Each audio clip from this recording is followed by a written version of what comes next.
नमस्कार साथियों, स्वागत है आप सभी का स्टडीशाला 2.0 की आज के ऑनलाइन क्लास में। दोस्तों, हम लोग हिंदी व्याकरण के तहत संधि पढ़ रहे थे और संधि के अंतर्गत स्वर संधि पढ़ रहे थे और स्वर संधि के अंतर्गत हम लोगों ने दीर्घ संधि और गुण संधि को पूरा कर लिया है। ठीक है दोस्तों, सबसे पहले आप लोग जल्दी से जुड़ जाएं। जो लोग लाइव पढ़ने के लिए तैयार हैं वो बिल्कुल सबको गुड इवनिंग, आप सभी को गुड इवनिंग, शुभ संध्या। और आज का टॉपिक हमारा है गुण संधि के बाद वृद्धि संधि। ठीक है दोस्तों, तो आज हम लोग जो पढ़ेंगे उसमें पढ़ेंगे वृद्धि संधि। और आप लोग बिल्कुल सभी लोग जुड़ जाएं, दोस्तों को अपने शेयर कर दें, आपके दोस्त भी जुड़ जाएं। देखिए दोस्तों, क्लास बिल्कुल निःशुल्क है, तो आप लोगों से यही उम्मीद की जाती है कि अगर आपको चीज़ें अच्छी मिल रही हैं तो उसके बदले में अगर आप कुछ देना चाहें तो बिल्कुल अपने दोस्तों को शेयर करें, लाइक करें, और जो भी प्रश्न आपको दिए जाते हैं या जो भी अभ्यास करने के लिए दिया जाता है उसको आप कमेंट में बिल्कुल जाकर उत्तर दें। ठीक है दोस्तों, चलिए आज देखिए, हम लोगों ने पहले तो रिवीजन कर लेना है कि पहले हम लोगों ने क्या क्या पढ़ लिया है। तो हम लोगों ने क्या क्या पढ़ लिया है, देखिए ध्यान से देखें आप लोग। संधि, स्वर संधि पढ़ने के लिए हमने शुरू में ही बताया था कि क्या करना है, आपको प्रत्येक जोड़े को एक दूसरे से मिलाना है, सबका मेल कराना है, क्योंकि संधि का काम ही है क्या, वर्णों का मेल करना। और स्वर संधि की बात हमने की तो स्वर वर्णों का मेल करना। देखिए यहाँ आप लोग स्क्रीन पर आप आ जाइए और ध्यान से देखिए कि करना क्या है और क्या क्या कर चुके हैं।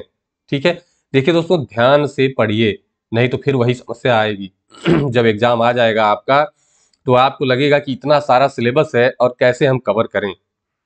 इसीलिए आज से ही लग जाइए, बाद में ये कहावत ना आ जाए कि का बरसा जब कृषि सुखाने और समय चूकी पुनी का पछिताने। ठीक है दोस्तों, तो समय न चूकने दें और बिल्कुल समय से लग जाएं। चलिए तो हम शुरू करते हैं। पहले हमने क्या किया कि सजातीय स्वरों को आपस में ही मिलाना शुरू किया। तो क्या बना, जब आ या आ मिले तो क्या बना, दीर्घ आ बना। ठीक है, ई और ई मिले तो दीर्घ ई बना, उ और उ मिले तो दीर्घ उ बना, और इनको हमने नाम क्या दे दिया, दीर्घ संधि या दीर्घ स्वर संधि। ठीक है दोस्तों, ये आपके समझ में बिल्कुल अच्छे से आ चुका है। अगला जब हमने किया, आ को उठा करके हमने सबके साथ मिलाना शुरू किया। कैसे, आ को ई से मिला दिया, फिर आ को ऊ से मिला दिया, और इसी आ या आ को री से मिला दिया। तो क्या बना, आ ई जब मिलाया तो ए बना, आ ऊ मिलाया तो ओ बना। ये आप पढ़ चुके हैं, आ री बनाया तो आर बन गया। और ये संधि कौन सी बनी, ये भी आप बहुत अच्छे से पढ़ चुके हैं दोस्तों। कौन सी संधि बनी, गुण संधि बनी। आज जो बारी है मिलाने की वो किसकी किसकी है, आ या आ को किससे मिलाना है, ए या आई से, और दूसरा जो मिलान करना है वो किससे, ओ और औ से। ठीक है दोस्तों, तो आ और ए का मिलान करने पे क्या बनेगा, ये पीछे हमने बता दिया है एक बार आपको कि ये हमेशा वृद्धि हो जाती है। आ और ओ को भी या औ को मिलाएंगे तो क्या हो जाएगा, वृद्धि हो जाएगी। इनकी मात्राएं आप देखें, जो अय की मात्रा होती है शिरो रेखा के ऊपर, दो मात्राएं जो झुकी वाली मात्राएं लगाते हैं आप, और औ की जो होती है वो एक खड़ी पाई के साथ दो मात्राएं लगती हैं। ठीक है दोस्तों, ये मात्रा संकेत आपको वर्णमाला में अच्छे से बताया जा चुका है। चलिए आगे चलते हैं। देखिए यहां तक आप बिल्कुल समझ गए हैं, आगे चलते हैं। अब हम लोग शुरू करते हैं अपनी संधि, कौन सी, वृद्धि संधि। ठीक है दोस्तों, ध्यान से देखिएगा, मैं बिल्कुल बेसिक से लेकर इसलिए चल रहा हूं कि आपको संधि में भविष्य में चलकर कोई भी समस्या उत्पन्न ना हो। ठीक है, कठिन से कठिन संधि आप बेस अगर जानते हैं तो उसको बिल्कुल हल कर ले जाएंगे। चलिए देखिए, वृद्धि संधि, अभी आपने देखा कि वृद्धि संधि में क्या क्या मिला। देखिए आ या आ का मिलान आपको किसके किसके साथ करना है। देखिए किसके किसके साथ करना, आ या आ का मिलान ए अथवा आई से होगा। ठीक है, या ओ अथवा औ से होगा। ठीक, दो स्थितियां हैं आपके पास। अब अगर ए अथवा औ से होगा तो क्या बनेगा, आई बनेगा। मात्रा चिन्ह आपने देख लिया है। देखिए मात्रा चिन्ह क्या है, जो शिरो रेखा है उसके ऊपर दो तिरछी पाई, और अगर आ या आ के बाद ओ या औ मिलता है तो क्या बनता है, औ बनता है। संकेत क्या है, खड़ी पाई के साथ दो तिरछी पाई। ये आप समझ गए। अब देखिए स्थितियां क्या क्या बन सकती हैं। अगर हम पहली वाली स्थिति को देखें तो आ प्लस ए बन सकता है, आ प्लस आई बन सकता है, दीर्घ आ प्लस ए बन सकता है, दीर्घ आ प्लस आई बन सकता है। ऐसी समस्त स्थितियों में आप हमेशा जो संधि वर्ण लगाएंगे वो आई लगाएंगे। इसी प्रकार से आ के साथ ओ मिल सकता है, आ के साथ औ मिल सकता है, दीर्घ आ के साथ ओ मिल सकता है और दीर्घ आ के साथ औ मिल सकता है। ऐसी समस्त स्थितियों में जो संधि वर्ण आपको मिलेगा वो इसी का वृद्धि रूप होगा। ठीक है दोस्तों, ये आपके बिल्कुल समझ में आ चुका होगा। ठीक है, देखिए ये आप बिल्कुल ध्यान देंगे और इनकी मात्राएं आप ध्यान देंगे। अब जब देखिए मेल जब आप करेंगे, मिलाना है तो ये देखना है, मतलब संधि करते समय आपको ये वाला याद रखना है। अगर आपको विच्छेद करना है मतलब विग्रह करते समय क्या देखना है। विग्रह करते समय मैंने बताया है कि संधि में दो चीजें आपको करनी है, एक संधि करना है और एक विच्छेद करना है, एक जोड़ना है एक तोड़ना है। जैसे आपको अलग अलग दो पद दे दिए गए, उनको जोड़ना है तो आप क्या करेंगे, प्रथम पद का अंतिम वर्ण द्वितीय पद का प्रथम वर्ण जोड़ देते हैं। ठीक, लेकिन अगर आपको एक शब्द दे दिया जाए और उसमें विच्छेद करने को कहा जाए तो आप क्या करेंगे, जहां से आप जोड़ते हैं वहीं से उसको तोड़ देना है।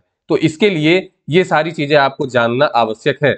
आप तोड़ेंगे कहां से, ये चीज आपको कैसे पता चलेगी, संधि कैसे पहचानेंगे, इसके लिए देखिए आपको शब्द में यही मात्राएं ढूंढनी है। जहां भी आपको अय की मात्रा मिले वहीं से आपका टूटेगा और संधि आप समझ जाएंगे कि वृद्धि संधि है। ठीक है, जहां औ की मात्रा मिले वहीं से टूटेगा और संधि वृद्धि संधि है।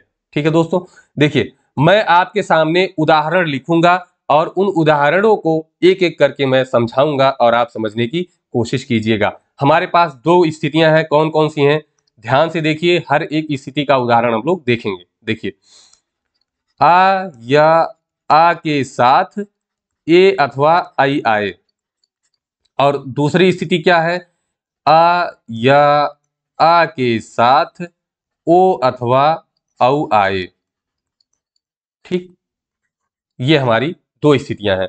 इनके उदाहरण हम यहां पर लिख रहे हैं, उसके बाद उसमें से हम एक एक को देखेंगे। ठीक है दोस्तों, देखिए जैसे आप एक हमेशा से चला आ रहा उदाहरण है जो परीक्षा में कई बार पूछा भी गया है, सदैव। सदैव है, मतैक्य है। ठीक है, और देखिए विश्वैक्य है। देखिए दोस्तों, अगर मैं एक शब्द और लिख दूं तो वो क्या होगा, महेश्वर्य हो जाएगा। अगर मैं एक शब्द और लिखना चाहूं तो मैं लिखता हूं एकाएक। ठीक है दोस्तों, ध्यान से देखिएगा, ये सब आपको अभ्यास कर लेना है। ठीक है, अभ्यास करने से आप जो है एकदम स्पष्ट हो जाएंगे, परीक्षा में आपका समय बचेगा, आपको ज्यादा समय देने की जरूरत नहीं पड़ेगी। ठीक है, और देखिए लिखता हूं पुत्रैषणा। ठीक, ये मूर्धन्य ष है, पुत्रैषणा आपका हो गया, लोकैषणा है। ऐसे बहुत से उदाहरण आपको मिलेंगे। मैं सारे उदाहरण तो यहाँ नहीं करा सकता, लेकिन बिल्कुल आपको मैं बेस बताऊंगा ताकि आप सारे उदाहरण खुद कर ले जाएं। ठीक है, मैं वो ट्रिक नहीं समझाने वाला हूं कि ये भैया आपके लिए ट्रिक है, आप इसको जहां लगा दीजिए वो एकदम आपका कल्याण हो जाएगा। ऐसा कुछ नहीं होता है दोस्तों, ट्रिक आप पढ़ेंगे तो जाकर कहीं ना कहीं अटक जाएंगे। ठीक है, ट्रिक के लिए मैं आपको इसकी एक शॉर्ट वीडियो आपको प्रोवाइड कराऊंगा, कब, जब मैं पूरी संधि समाप्त कर लूंगा। ठीक है, तो आप बिल्कुल निश्चिंत रहें, परीक्षा आने से पहले आपको सारी चीजें मिल जाएंगी। चलिए, जो हमारे साथी हैं संधि समझ गए हैं वो तोड़ना भी शुरू कर दिए होंगे। दोस्तों कमेंट पढ़ने की सुविधा जल्दी ही आ जाएगी, तो आपको कमेंट के बाद इंतजार नहीं करना पड़ेगा कि हमारा आंसर तो सर ने पढ़ा ही नहीं। सर आपका आंसर कमेंट बॉक्स में पढ़ लेते हैं। हाँ, वो अलग बात है कि यहाँ अभी वो सुविधा नहीं हो पाई है, तो इसके लिए तो माफी चाहूंगा दोस्तों। लेकिन अगर आपके कुछ समझ में नहीं आता है तो बिल्कुल आप कमेंट बॉक्स में जाएं, कमेंट करें, वो आपको उस स्थिति का निवारण बिल्कुल किया जाएगा। ठीक है दोस्तों, चलिए अब हम एक एक करके समझने की कोशिश करते हैं। ठीक है, जैसे सबसे आसान सा उदाहरण हम लोग पहले लेके चलते हैं, सदैव। मान लीजिए आपको दिया है कि संधि करें, संधि करने का मतलब जोड़ें, क्या दो शब्द आपको दे दिया गया, दो पद, सदा धन एव। तो हमने आपको संधि का बेस बताया था कि प्रथम पद का अंतिम वर्ण, द्वितीय पद का प्रथम वर्ण। तो प्रथम पद का अंतिम वर्ण आप अगर निकालने की कोशिश करें तो क्या हो जाएगा, देखिए ये हो जाएगा दीर्घ आ, बिल्कुल स्पष्ट है। और यहां हो जाएगा आपका, जब दा में से निकल जाएगा दीर्घ आ तो क्या बचेगा, द स्वर रहित हो जाएगा। अब देखिए यहाँ ए है और व को हमने अलग कर लिया, ये दो पद इधर के, एक पद और एक पद ये इधर का हो गया। ठीक, अब जो है इसमें से हमको क्या देखना है, प्रथम पद का अंतिम वर्ण और द्वितीय पद का प्रथम वर्ण, संधि का मूल जो है। और आपने अभी देखा कि अ के बाद ए या तो ऐ आए तो क्या हो जाता है, इसका वृद्धि आदेश हो जाता है, अर्थात आई हो जाता है। इन दोनों को मिलाकर ऐ बनता है। ये आप ध्यान रखिएगा कि इसमें से एक नहीं बदलता है, दोनों मिलकर एक हो जाते हैं। अगली आने वाली संधि में आपको यही ध्यान रखना होगा। ठीक है दोस्तों, यहां जो हमने दीर्घ पढ़ा, गुण पढ़ा, ठीक है, और ये वृद्धि पढ़ रहे हैं, तो इसमें दोनों स्वर मतलब प्रथम पद का अंतिम वर्ण और दूसरे पद का प्रथम वर्ण मिलकर एक अलग वर्ण दे देते हैं। ठीक है, आगे आने वाली संधि में इसको मैं बताऊंगा, इसको ध्यान में रखिएगा। देखिए आ और ए हो गए तो क्या हो गया, आई हो गए। ठीक है, इसकी मात्रा आप समझते हैं, ये हो गया। अब आई को कहां जोड़ेंगे, यहां जो स्वर रहित द है उसी में ले जाके जोड़ देना है। तो देखिए बिल्कुल, जो साथी पहले से जानते हैं वो तो समझते हैं, लेकिन आप ऊपर वाला, इसीलिए मैंने उदाहरण यहां पर ढेर सारा लिखा है कि जब आपको ये चीज आ रही है तो आप अगला करने की कोशिश करें, आप खाली ना बैठें, आपको ये ना लगे कि ये क्लास तो एकदम बच्चों वाली हो रही है। नहीं दोस्तों, बेसिक समझा रहे हैं, आपको ऐसे उदाहरण मिल जाएंगे, परीक्षा में कुछ ऐसे प्रश्न मिल सकते हैं जो आप अभ्यास ना कर पाए हों, लेकिन अगर आप बेस जानते हैं तो वो प्रश्न आप बिल्कुल तोड़ के आएंगे, फोड़ के आएंगे और ललकार के आएंगे कि दीजिए जो प्रश्न आपको देना है, यहाँ पर हम बैठे हैं उसको हल करने के लिए। आइए दोस्तों देखते हैं, जब सद में ऐ जुड़ेगा तो क्या होगा। देखिए सद प्लस ऐ हो गया, और यहां देखिए आ और ए तो निकल चुके हैं, अब क्या बचा है, केवल व बचा है। आई जब जुड़ेगा तो दा तो पूरा हो जाएगा, दा पे कितनी मात्राएं लग जाएंगी, दो मात्राएं लग जाएंगी, और व। अब आपका बना कि नहीं सदैव। तो दोस्तों जब सदा धन एव को जोड़ना है तो आप इस तरह से करेंगे। ठीक है, अब अगर आपको सदैव दे दिया जाए और कहा जाए कि इसको अलग करिए और बताइए कि कौन सी संधि है, तो आपने मात्रा देख लिया, आय की मात्रा, इसका मतलब कौन सी संधि है, वृद्धि संधि है, क्योंकि आय जो है केवल और केवल वृद्धि संधि में ही बनता है दोस्तों। इसीलिए मैंने एकदम शुरुआत में आपको पांचों संधियों का एक संधि वर्ण दे दिया था। जो दोस्त पिछली क्लासें पढ़ चुके हैं वो बिल्कुल अच्छे से समझ रहे हैं। अब देखिए यहीं से आपको तोड़ना है, तो वर्ण विच्छेद मैंने इन्हीं सब चीजों के लिए बताया था। जो वर्ण विच्छेद को उस समय निरर्थक समझ रहे होंगे मित्र, आज देखिए वो आपके समझ में आने लगेगा। देखिए यहां से आपको वर्ण विच्छेद अगर मैं करके दिखाऊं तो स धन अ धन द धन आई और धन व धन आ। आप ध्यान दीजिएगा, देखिए अब आपको संधि वर्ण क्या मिल गया, आई, संधि वर्ण मिल गया। तो आप इन सबको एक साथ लिख सकते हैं। तो कैसे लिखेंगे, स में आ मिला तो सा हो गया, और दा यहां पर है तो आधा दा आपने लिख दिया। ठीक है, और यहां पर आई को आपने, संधि वर्ण को आपने अलग करके यहां पर व लिख दिया। अब आप बिल्कुल अंदाजा लगा सकते हैं कि वह कैसे, आई जो है कैसे कैसे बन सकता है, कैसे कैसे, इधर आ या तो आ होगा और इधर क्या होगा, ए या तो आई होगा। इतना आप समझ गए दोस्तों। अब देखिए यहां पर जोड़ने की कोशिश करिए, सद में एक बार सद लगाकर आ लगाकर देखिए, एक बार सदा लगाकर देखिए, और यहां देखिए, यहां देखिए, ये दोस्तों जब हम यहां वाली संधि कर रहे थे, हाँ ठीक है, ठीक ठीक ठीक ठीक ठीक, बिल्कुल बिल्कुल सही है। चलिए यहां देखिए, अब देखिए यहां क्या होगा, और यहां जो है ए अगर आप व में लगाएंगे तो एव एक बनेगा ऐव। ठीक है, अब आप खुद यहां अंदाजा लगाइए। सद तो बिल्कुल गलत शब्द है, सदा आपका क्या है, बिल्कुल सही है। ऐव जो है ये गलत शब्द है, तो एव आपका सही है। तो आपकी संधि क्या हो जाएगी, विच्छेद क्या हो जाएगा, संधि विच्छेद सदा धन एव, सदा धन एव।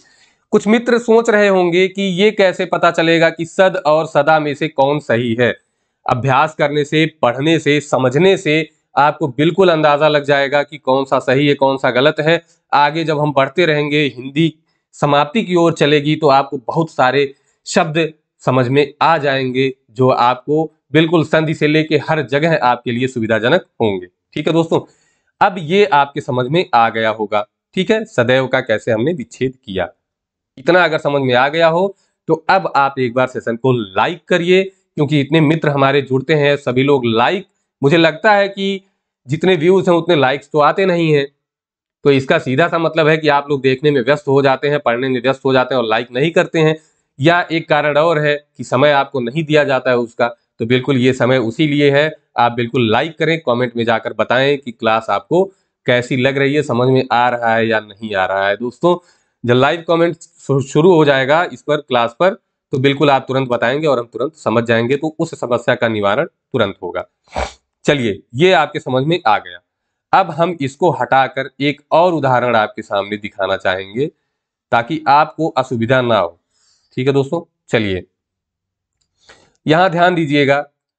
आपने सदैव देख लिया, मतैक्य देख लीजिए, या यहां पर कुछ और उदाहरण आपको दे देते हैं। देखिए, मतैक्य आप चाहें तो देख सकते हैं। देखिए, मतैक्य में अगर आपको विच्छेद जोड़ने वाला तो आप बहुत आसानी से समझ जाएंगे।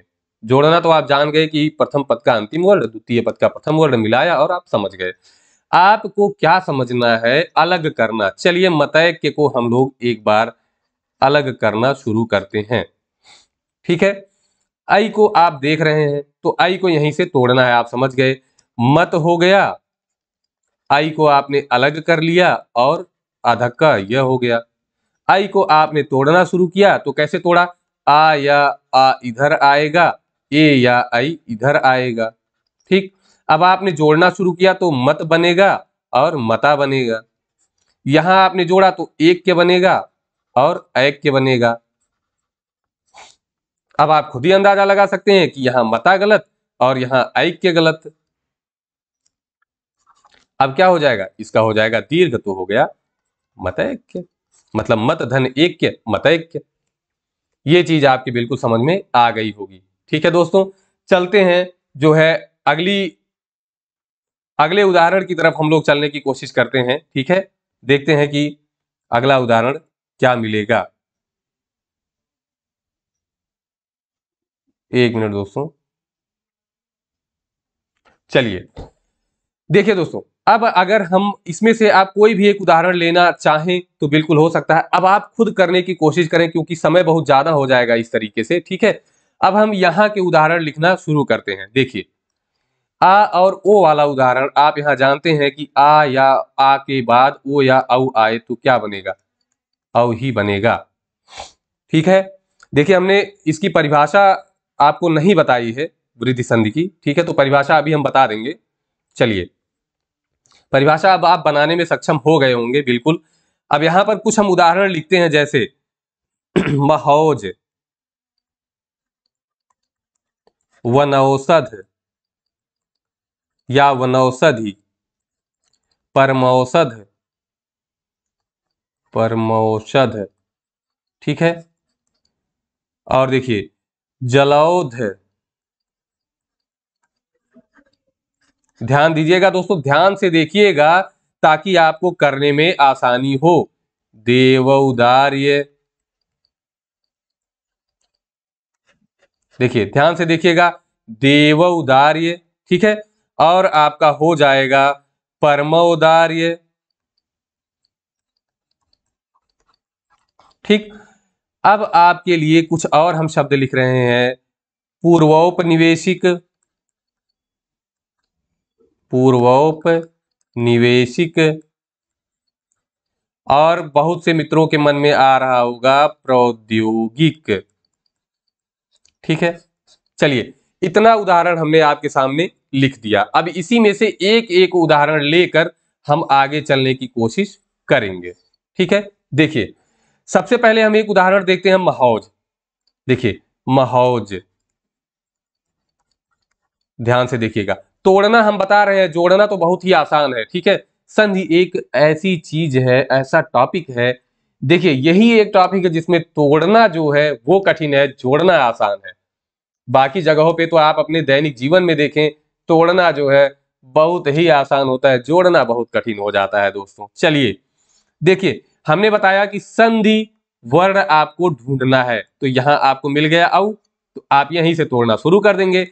तो हा से औ को आपने अलग कर लिया, बहुत ही आसान तरीका है दोस्तों।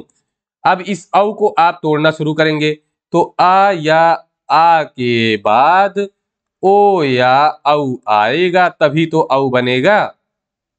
अब आप मह में जोड़ के देख लीजिए, एक में तो मह बनेगा, एक से बनेगा महा, और यहां देखिए एक ओज बनेगा और एक बनेगा औज।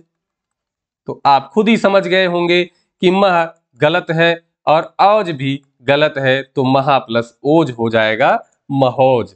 ठीक है दोस्तों, अगर इसमें से आपको और कुछ समझना हो तो समझाएं, नहीं तो हम सब का संधि विच्छेद करके यहाँ पर बता दे रहे हैं, बस मौखिक रूप से। देखिए कैसे, महौज का आपने देख लिया, वनौषधि, वन धन औषधि, वनौषधि, परमौषध, परम धन औषध, परमौषध, जलौध, जल धन ओध, आ ओ का औ, जलौध, देव धन औदार्य, जैसे देखिए देव धन औदार्य। देखिए विच्छेद अब आप करने में सक्षम हैं। कैसे, देवों में जहां पर औ की मात्रा है वही अलग करिए, बाकी महौज की तरह बिल्कुल सारी चीजें आप निपटा सकते हैं, कर सकते हैं। ये दो शब्द आपके हैं पूर्वोपनिवेशिक और प्रौद्योगिक, इसके बारे में हम थोड़ा सा आपको समझाना चाहेंगे। देखिए पूर्वोपनिवेशिक, पूर्वोपनिवेशिक, इसमें से देखिए संधि विच्छेद तो आप कर ले जाएंगे। कैसे, पूर्व और औपनिवेशिक, यही तो होगा, पूर्व और औपनिवेशिक। अब यहां पर बात ये आ गई मित्रों कि संधि विच्छेद तो आप कर ले गए, अगर इसमें आपसे प्रश्न पूछ ले कि इस जो शब्द है इसका मूल शब्द बताइए, क्या पूछ ले, मूल शब्द बताइए, तो मूल शब्द क्या होगा? जो भी हमारे मित्र साथी जो भी जानते हो, जो भी प्रतियोगी बंधु जानते हो कि इसका मूल शब्द क्या होगा, आप बिल्कुल कमेंट बॉक्स में जाएं और इसका उत्तर दें, जल्दी जाएं उत्तर दें। देखिए दोस्तों अभी तो हम आपको कमेंट नहीं पढ़ेंगे, लेकिन इस क्लास के दौरान हम आपका कमेंट पढ़ के अगली क्लास में बिल्कुल उसका जिक्र जरूर करेंगे। देखिए कल की क्लास में बहुत से हमारे साथी थे जो लगातार जवाब दे रहे थे, जैसे अमन वर्मा जी हैं, उसके बाद सानिया बानो है, अंशुल वर्मा है, और एक और हमारे साथी थे कृष्णा जी थे। ये मित्र हमारे हैं, ज्योति वर्मा जी हैं, ये लोग बराबर उत्तर देते हैं, क्लास करते हैं, तो उससे लगता है कि आप लोग बिल्कुल तन्मयता के साथ जुड़े हुए हैं। चलिए अब मूल शब्द की बात हम करने जा रहे हैं। यहाँ पर देखिए इस शब्द को तोड़कर हमने पूर्व अलग किया, फिर आपके पास ये वाला शब्द बचा औपनिवेशिक। अब औपनिवेशिक कैसे बनता है? उपनिवेश में, उपनिवेश में इक प्रत्यय लगा देने से, जब प्रत्यय पढ़ाएंगे तो वो आपके समझ में आएगा, प्रत्यय लगा देने से औपनिवेशिक बनता है। अब बहुत से दोस्तों के मन में आया तब तो उपनिवेश जो है मूल शब्द हो गया, नहीं, यहां भी उप जो लगा है वो उपसर्ग है और निवेश जो है शब्द है, तो उप क्या आपका हो गया, उपसर्ग हो गया। अब भैया ये हो गया क्या, मूल शब्द? नहीं, ये भी मूल शब्द नहीं है दोस्तों, इसमें भी नी जो लगा है वो उपसर्ग है, और वेश जो है ये है आपका मूल शब्द। परीक्षा में पूछा भी जा सकता है। ठीक है, पूर्व में किसी परीक्षा में पूछा भी गया, इसीलिए मैंने ये उदाहरण आपके लिए यहाँ पर लिखा है, रखा है। ठीक है, तो अब देखिए इक तो प्रत्यय हो गया आपका यहाँ पर, और उप है, नी है, और पूर्व क्या हो गया आपका, उपसर्ग। चलिए ये चीज आप बिल्कुल समझ गए होंगे। ठीक है दोस्तों, एक और हमने यहां पर लिखा था, कौन सा उदाहरण था? देखिए, उदाहरण हमने वहां पर लिखा था, एक मिनट, प्रौद्योगिक, प्रौद्योगिक। यहां भी देखिए आप ये तो कर ले जाएंगे, कैसे? प्रधन औद्योगिक, प्रधन औद्योगिक। अब दोस्तों फिर यहां पर मूल शब्द की बात आती है, तो ये जो औद्योगिक बना है वो उद्योग में इक प्रत्यय लगाने पर बना है, तो मूल शब्द आपका क्या है? उद्योग। चलिए, अब आप जो है, हमें लगता है कि वृद्धि संधि तो बड़े आसानी से समझ गए होंगे, ठीक है दोस्तों। यहां के बाद अब हम जो शुरू करने वाले हैं वो बहुत ही इंपॉर्टेंट संधि है, उसमें से प्रश्न बराबर बनते हैं और आप बिल्कुल समझ गए होंगे कि अगर हम स्वरों का मिलान करें तो उसके हिसाब से क्या बनेगा। देखिए, हमने बताया कि क्या क्या है। अब अगली संधि हम शुरू करने जा रहे हैं, ठीक है। ई आप खुद ही समझ जाएंगे कि कौन सी संधि शुरू होने वाली है। ए, आई, ओ और औ। देखिए, बार बार विच्छेद करके बताने का मेरा आशय यही रहता है कि आप बिल्कुल आसानी से समझ जाए। अब हमने बताया, देखिए ये समूह जो है सबसे मिल चुका है, ठीक है। आ जो है सबसे मिल चुका है। अब बारी किसकी है? अब बारी है ई की। अब यहां पर देखिए करना क्या है कि ई, उ और री को सबसे मिलाना है, ठीक है। कैसे? ई को हम आ से मिला देंगे, ई को उ से मिलाएंगे, ई को री से मिलाएंगे, ए आई से मिलाएंगे और ओ औ से मिलाएंगे, ठीक है दोस्तों। उसके बाद उ को हम सबसे मिलाएंगे और री को सबसे मिलाएंगे। बाकी जो संयुक्त स्वर हैं इनकी गणना हम बताते हैं आपको कि इनकी स्थितियां अलग होती हैं, तो इनको अलग से पढ़ेंगे, ये एक अलग से संधि बनेगी, ठीक है। तो अब आ को आपने मिला लिया, बचा आपके पास क्या? ई, उ और री। इन्हीं को बाकी के स्वरों से मिलाना है। तो आप यहां पर समझें कि ई या दीर्घ ई को, ई या दीर्घ ई को किसी भी असमान स्वर से मिलाए तो, अब हमने यहां पर लिखा असमान स्वर। हमने ये नहीं कहा कि ई को खुद ई से मिलाएं, वो तो समान स्वर हो जाएगा और वो आप जानते हैं दीर्घ संधि हो जाएगी, ठीक है दोस्तों। ई को अपने अलावा बाकियों से मिलना है, तो बाकी तो ई के लिए असमान स्वर हुए ही, टोटल 11। तो आप जो है अगर 11 है तो ई के लिए असमान स्वर कितने हो जाएंगे? तो आप जानते हैं स्वरों की संख्या 11, ई और ई दो स्वर निकल गए, तो असमान स्वर कितने बचे? 9। मतलब ई से 9 स्वरों का मेल हम करा सकते हैं, ठीक है। देखिए यहां देखिए ध्यान से, अब जो है आपको ई के बाद आप चाहे आ रख दें, चाहे ऊ रख दें, री रख दें, ए आई ओ औ में से कुछ भी रख दें, इसका केवल एक ही संधि वर्ण बनेगा, वो होगा ई का य। और हमने आपको पहले बताया है कि जब भी आप स्वरों के मेल से व्यंजन बनाते हैं तो वहां पर हलंत जरूर होता है, अर्थात स्वर रहित होता है, और असमान स्वर जो होता है वो मात्रा में बदल जाता है। ये चीज आपके समझ में बिल्कुल आ गई होगी, ठीक है दोस्तों। चलिए, दूसरी चीज है, अगर हम इसी को एक दूसरे तरीके से लिखने की कोशिश करें, लिखकर आपको दिखाएं थोड़ा सा आसान कर देने के लिए। देखिए, असमान स्वर सबसे मिलेगा, तो हम इसको एक किनारे कर दे रहे हैं, असमान स्वर, ठीक। ये हो गया। आपको मिलाना किस किस को है, किसको किसको मिलाना है? देखिए, मिलाना है आपको ई या ई को, उ या ऊ को, ठीक है, और री को। किससे मिलाना है? असमान स्वर से मिलाना है इन सभी को। तो हमने बताया कि जब ई या ई को असमान स्वर से मिलाएंगे, ऊ या ऊ को असमान स्वर से मिलाएंगे और री को असमान स्वर से मिलाएंगे, तो क्या होगा दोस्तों?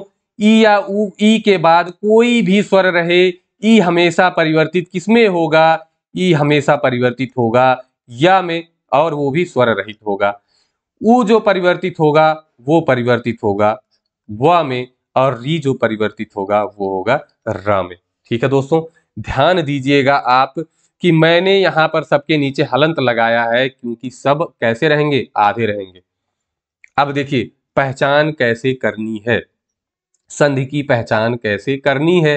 तो जब भी कहीं शब्द में आपको या दिखाई दे तो क्या होगा, वहां पर आपके मन में आएगा कि यहां पर तो कौन सी संधि होगी, यड़ संधि होगी। लेकिन दोस्तों अगली जब संधि पढ़ाएंगे तो उसमें भी व और या आएगा, तो उसमें अंतर क्या है ये हम आपको स्पष्ट करते हुए चलेंगे। ठीक है, देखिए हमने बताया कि ई का या हो जाता है, केवल ई का या होता है। अगर हम इसको और भी क्लियर करें तो ये आप हटा सकते हैं। ठीक है, और आप बिल्कुल समझें कि अगर जो है ई के बाद असमान स्वर है, ऊ के बाद असमान स्वर है, री के बाद असमान स्वर है, तो ई का परिवर्तन या में हो जाता है, ऊ का परिवर्तन व में हो जाता है, री का परिवर्तन रा में हो जाता है। ये जो असमान स्वर हैं, स्वर जानते ही हैं दोस्तों की स्वर क्या होती है, मात्रा होती है। उसके पहले जब र आधा होगा, व आधा होगा, य आधा होगा, तो ये असमान स्वर इन सभी के साथ किस रूप में जाकर जुड़ेगा, मात्रा के रूप में जाकर जुड़ जाएगा। ये चीज आपको पहले भी बताई जा चुकी है।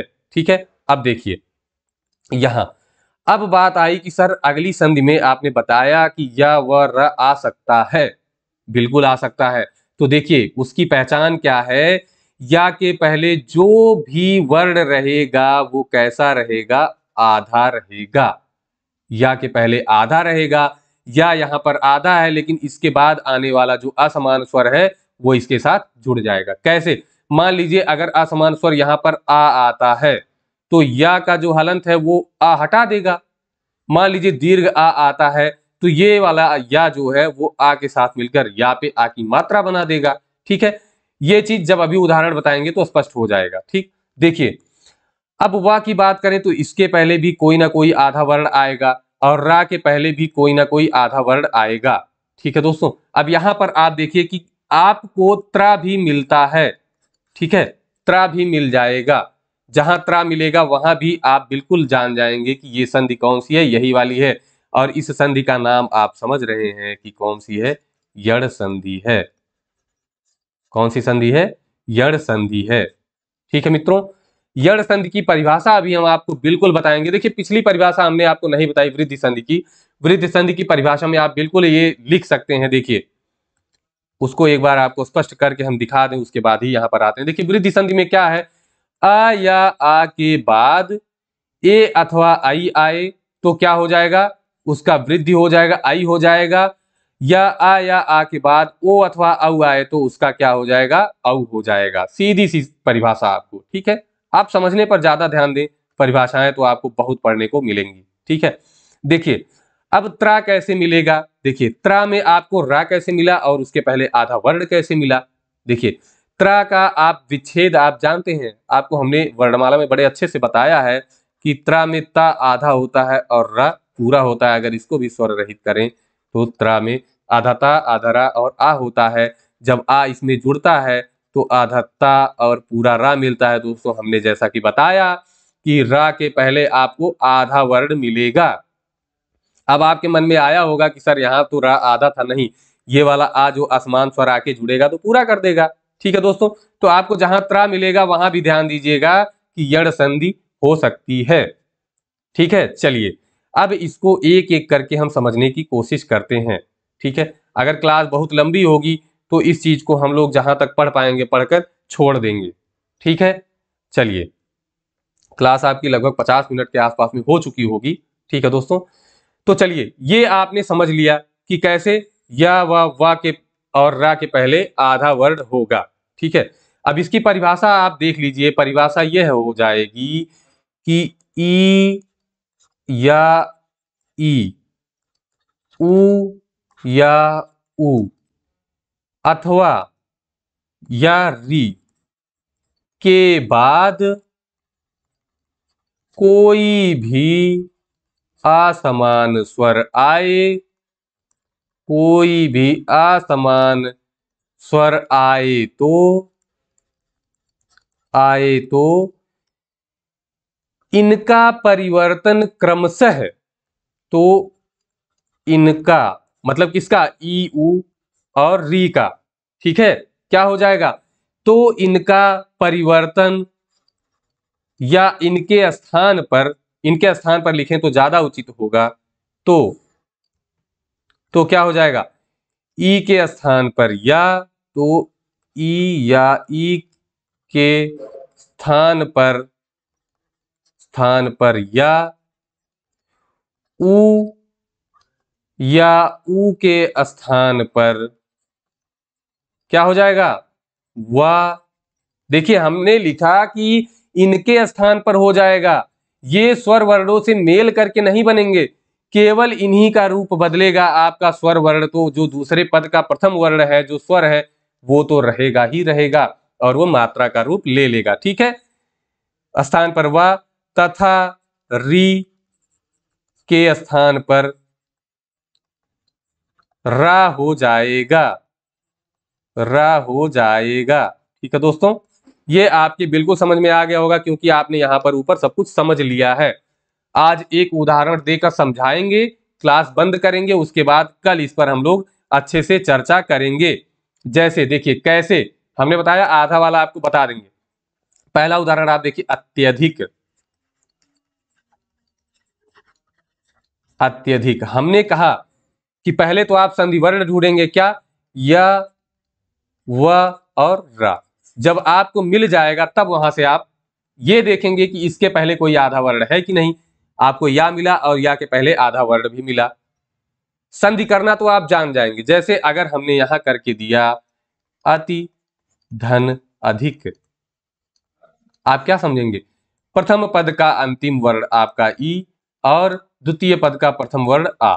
आपको मिला ना, ई के बाद कोई भी असमान स्वर आए तो ई का परिवर्तन किस में हो जाता है, या में। देखिए ये मिलते नहीं हैं, ध्यान दीजिएगा, ये एक दूसरे से मिलते नहीं हैं। ठीक है, इसका केवल ई का जो परिवर्तन होगा वो हो जाएगा या में। ई किस में बदल जाएगा, या में बदल जाएगा। तो अब देखिए ई आपका बदल गया या में, तो यहां देखिए क्या हो जाएगा। जब आपने यहां से ई को अलग कर लिया था तो अति में जब ई अलग हुआ तो ये स्वर रहित हो गया। ठीक है दोस्तों, उसके बाद आपका ई अलग हो गया था और यहां से अधिक आया था, अधिक का प्रथम वर्ण, और उसके बाद हमने धिक को यहां छोड़ दिया। ठीक है, ये आप समझ गए। अब मेल आपका यहां नहीं होना है, यहां ई के बाद अगर आ आया तो ई भैया बहुत आई ठोर, जिसको देहात में कहते हैं बहुत आई ठोर, ये मिलेगा नहीं, खुद बदल जाएगा। तो ई किस में बदल गया, या में, वो भी आधा या में बदल गया दोस्तों। अब मिलाने की बारी आई, तो मिलाने की बारी जब आएगी तो कैसे आएगी, अत का जो ता है ये आधा हो गया, या तो पहले से आधा था, लेकिन जब अधिक वाला आ आकर जुड़ेगा तो ये हलंत आपका हट जाएगा और आपको क्या मिलेगा, धिक जो बचा था वो जुड़ जाएगा। तो आपको क्या मिला, अत्यधिक। अब अगर इसको हम यहां पर देखिए, फिर से एक बार यहां समझ लीजिए आप। ठीक है, देखिए अति में से ई को आपने अलग कर लिया, ई को आपने अलग किया, अति में से ई को जब आपने अलग किया तो क्या बनेगा, यहां ध्यान से देखिए, फिर से बता रहे हैं। अति में से तो आपका जब ई अलग हो गया तो अत प्लस ई हो गया। ठीक है, जैसा कि यहां हमने बताया। उसके बाद अधिक में से, ये द्वितीय पद आपका है तो अधिक, इसमें से आ प्रथम वर्ण ले लिया और धिक को यहां अलग रख दिया। अब जोड़ने वाली बारी आनी है, तो ई के बाद अगर कोई भी असमान स्वर आता है तो ई किस में बदल जाता है, या में, स्वर रहित या में बदल जाता है। ये आपका जो है यण संधि का नियम है। ठीक, अब देखिए आ तो इसमें है ही। ठीक है, अब देखिए अत में जब या आप जोड़ेंगे तो कैसे लिखेंगे, ये ता तो आधा है ही, इसके बाद अगर कोई स्वर आता तो ये पूरा हो जाता, लेकिन ये तो व्यंजन है, ये भी आधा है, तो ये हलंत लग गया। अभी के लिए आप समझिए, इस तरह से लिखा नहीं जाता है, लेकिन अभी के लिए समझिए। आगे आया अधिक। ठीक, देखिए ये वाला अधिक अधिक। अब जब ये दोनों जुड़ेंगे तो ये आ इसको जाकर पूरा कर देगा, तो कैसे हो जाएगा, आ त यह पूरा हो गया और धिक, अत्यधिक। बिल्कुल बेसिक आप समझिए कैसे परिवर्तन होता है। अब देखिए इसको हम मिटा दे रहे हैं।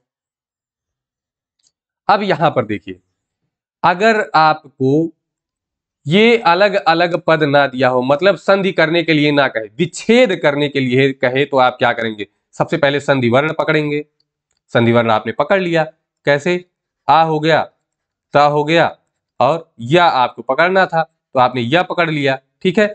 और आपके पास हो गया धिक, ठीक, ये आप समझ गए। यहां अगर आप वर्ण विच्छेद करेंगे तो बड़े आसानी से समझ जाएंगे, लेकिन हम यहां पर आपको ऐसे ही करके दिखाते हैं। अब देखिए, या को आपने संधि वर्ण में बदलना है तो या जो है आधा रहता है ना, तो या आधा करके आप आ निकाल दिए। और आप जानते हैं कि या जो बनता है कैसे बनता है? ई से बनता है, तो इसकी जगह पे आप क्या लगा देंगे? ई लगा देंगे। अब ई या बड़ी ई दोनों हो सकता है, ये तो आप समझ ही गए होंगे कि ई या बड़ी ई हो तो दोनों का या ही तो बनता है। तो अब देखिए, या की जगह पर आपने क्या किया? ये आ को बाहर कर दिया, तो यहां हो गया अधिक, आ को बाहर कर लिया। आधे या की जगह पर आप ई या तो ई दोनों में से कुछ रख सकते हैं, तो ये अत में आप जोड़ कर देखिए, एक छोटी ई जुड़ सकता है और एक बड़ी ई जुड़ सकता है, और इधर हो गया अधिक, इधर भी आप अधिक कर लीजिए। अब देखिए कौन सा इसमें से आपको शब्द सही लगा? अति तो बिल्कुल ही गलत है, तो ये वाला आपका संधि विच्छेद गलत, तो आपका अति धन अधिक वाला सही हो जाएगा। यहां तक बात आपके समझ में बिल्कुल आ गई होगी कि कैसे हमने यहां पर विच्छेद किया है। ठीक है दोस्तों, देखिए अति धन अधिक, अत्यधिक, ठीक है। तो ध्यान दीजिएगा कि जैसे यहाँ पर हमने केवल एक ही बताया है, अगली जो है कक्षा जो होगी उसमें आपको गुण संधि पूरा बता दिया जाएगा, ये सॉरी गुण नहीं, यण संधि पूरा बताया जाएगा। आज की क्लास में यही रहेगा, कल भी हम विच्छेद करके बहुत ही आराम से बताएंगे। यहाँ इसके लिए एक छोटी सी ट्रिक आप समझ लीजिए, ट्रिक तो हम बताते नहीं है लेकिन ट्रिक के तरह उसको बताएंगे कि आप बिल्कुल समझ सकते हैं कि यहाँ पर क्या होगा। ठीक है, चलिए। अब दोस्तों जो भी चैनल पर नए हैं वो चैनल को लाइक कर दें, सब्सक्राइब भी कर दें और अपने दोस्तों तक शेयर भी कर दें। ठीक है, मैंने बताया कि जब तक आप लोग दोस्तों को शेयर नहीं करेंगे तब तक आप इसके मूल्य स्वरूप क्या दे सकते हैं, क्योंकि ये क्लास तो मैंने बिल्कुल कहा कि फ्री है। ठीक है, तो बिल्कुल इतना तो आप कर ही सकते हैं कि अपने दोस्तों को शेयर करें, उनसे बोलें कि अपने दोस्तों को शेयर करें ताकि ये चीजें ज्यादा से ज्यादा लोगों तक पहुंच सकें। ठीक है दोस्तों, आज के लिए इतना ही, मिलते हैं अगली क्लास में अगले दिन अगली संधि के साथ। धन्यवाद दोस्तों, जय हिंद। आज के लिए